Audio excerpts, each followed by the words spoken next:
I said, how does it feel? Hi, we're JLS. And keep it locked on that grape juice. Hi guys, how are you? Good. How are you? Nice. Congrats on the release of your 4th album, Evolution. Thank you. So the title of the project is quite a bold one. How have JLS evolved over the last 4 years? I think if you look at the album covers alone and you look at the 4 images we set out on, I suppose, the first album and the new album, Evolution, look at the 4 images of all of us, they're I would say, pretty much completely different to what you first, I suppose, were used to and first seen of us. Now, again, you know, our styles developed, our musical, fashion, personality, everything across the board has developed hugely, but it's definitely changed somewhat since them first couple of days that you would have seen us on that TV screen. Okay, the project marks a clear shift in musical direction for you guys from like more pop to R&B arena. What was the catalyst for this? I think it was just a natural progression, you know. For us, we wanted to make an album just completely for the fans, not really go by any guidelines. We didn't have no brief. We just wanted to go in and make great music. And you know, I think we decided to, you know, I mean, when we started writing the songs, you know, we started to hear, you know, our R&B influences really coming out. And then we started to consistently, you know, write songs in that vein. You know, I mean, when you listen to the album, it goes from old school 90s R&B to, you know, current like house tracks with an R&B twist on it, to pop R&B, you know, in the Justin Timberlake era, to you know the current Usher era. You know, it's a mix of a lot, and you know, we're influenced by so much music and so many artists, and I think naturally that's what came out of us. So you've worked on the US scene, collaborating with people like Darkchild, having been so UK centric with the sound. What is it like teaming up with global hitmakers? It's amazing to look at the people that we worked with on this album. You know, Rodney, Darkchild, Jerkins, Bangladesh, Midi Mafia. You know, the Runners. Elijah Blake, Red Stars, Yeah, that's right. Yeah, so you know, the whole album, the whole nucleus, as you know, could say, is American producer heavy. And for us, you know, as you pointed out earlier, you know, we come from a pop background, and we went in with, you know, hard hip hop producers like Bangladesh. Obviously, Rodney arguably is more R&B, but you know, we took our formula and used their formula and you know, merged it together, and that's what Evolution was. So for us, it was exciting, and you know, to work with someone like Rodney is legendary. You know, I was in the same studio that Michael Jackson recorded "You Rock My World" in. You know, so it's incredible to be on the same, you know, working capacity as guys like that.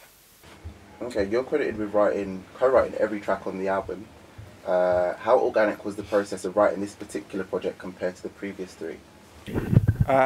It's very much the same. You know, we've co-written almost all of our album tracks across all of our albums. I think on the first album we didn't write 3 of the 12 or 11.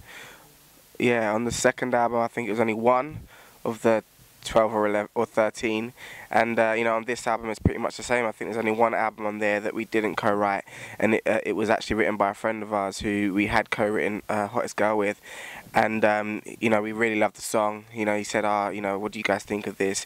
And we were just like, yeah, we love it, we want to get in and record that. So for us it's always been organic, you know, and we've never made any, I suppose, you know, we never said that we're never going to, record a song that someone else has written, because, you know, we can appreciate other people's talent. People can write great songs, and if they suit us, then we're happy to record them and use them. But at the same time, we have a talent. We like to songwrite.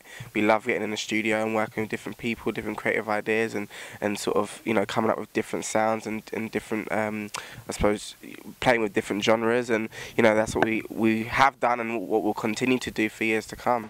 Okay. Urban is such in a funny place at the moment, both here and in America.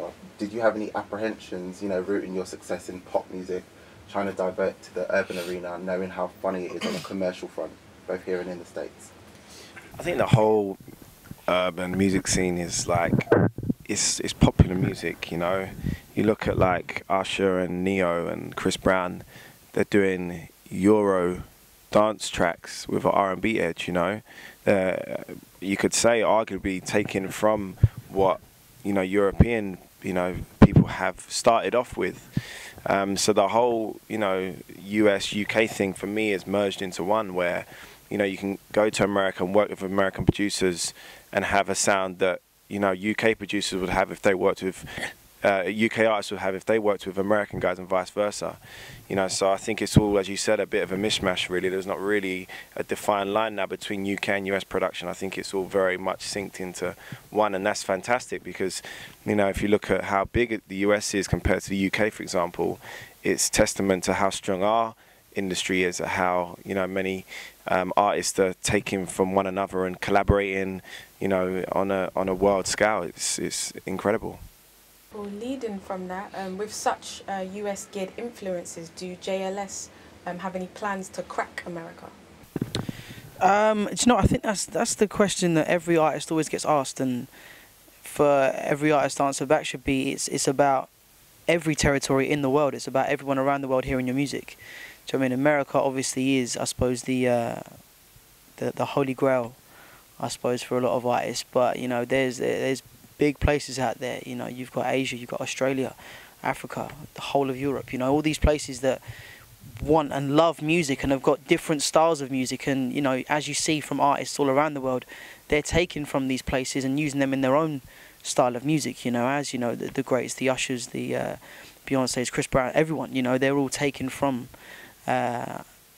influences from other artists from these territories. So I think music worldwide now is and for artists anyway, music worldwide is about branching out, all around the world, not just in America. So it's for us to try and get out there and let everybody hear our music across the board. And who are some of JLS's influences musically?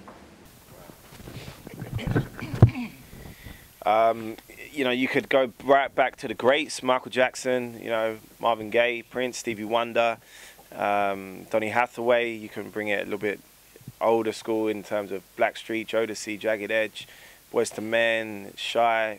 We all drawn Damage, UK, Craig David, Usher, Neo, Justin Timberlake. It's all a mishmash of that's all the music that we've grown up with between the four of us, I would say. Okay. And what songs recently have been played on your iPod? Miguel's album for me has been one of the best albums of the year. Adorn, Track 10. Do You, yeah, a name of the tracks. Emily Sandé's album's massive. I love the Nicki Minaj album, The Re-Up. I think that's really hot. I love the track High School with Lil Wayne. I think the new. It's not new, but Ed Sheeran's album, I think, was a great album. I think he really kind of set trends for the singer-songwriter sound. Yeah, like the boy said, Miguel, Frank Ocean, Angel. Obviously, he's not well known yet, but Daily, Daily's his EP is on repeat in my car, and it's going to be a big year for him next year. So yeah. Cool. And a dream collaboration with an act of today? At the minute, I think it might have to be Emily Sandé. Yeah. That girl can do no wrong, as far as we're concerned. She's, in a way, taken the whole R&B, I suppose, gospel edge of things and made it commercial for everyone across the board. We're talking people that would listen to Red Hot Chili Peppers, to Neo, to Adele. It will go that far. She's branching out to all of these people, and and everyone's loving her music. So it's for us to work with her, it'd be amazing. Again, we've written with her in the past, but it'd be great to jump on a tune. Okay, kind of rounding up now. Everyone knows fame has its pros and cons. What's the biggest lesson each of you have learned since starting about 4 or 5 years ago now? For me, it's to enjoy every moment. I think it's important.